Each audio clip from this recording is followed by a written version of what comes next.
तर काय होतं बघा, मेसच्या मुलींच्या ताटांमुळं किंवा डब्यांमुळं मला बिलकुलही टाईम भेटत नाही एक्स्ट्राचा असं काही बनवायला.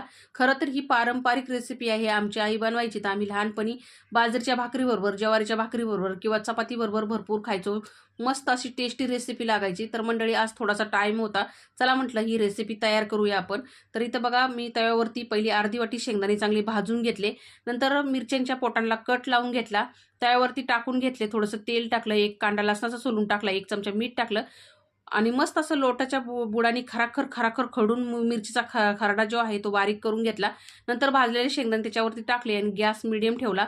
जोपर्यंत आजूबाजूचे माणसं खोकत नाही, तोपर्यंत हे खरडत राहिले. आजूबाजूचे माणसं खोकायला लागले गल्लीतले 4, तेव्हा समजलं आपला खरडा जो आहे झणझणीत तयार झालेला आहे. तेल टाकलं, मस्त असं परतून घेतला. तर मंडळी तुम्ही ज्वारीच्या भाकरीबरोबर, बाजरीच्या भाकरीबरोबर किंवा चपातीबरोबरही खाऊ शकता. मी इथं चपातीबरोबर घेतलेला आहे. या तुम्ही पण खायला. धन्यवाद.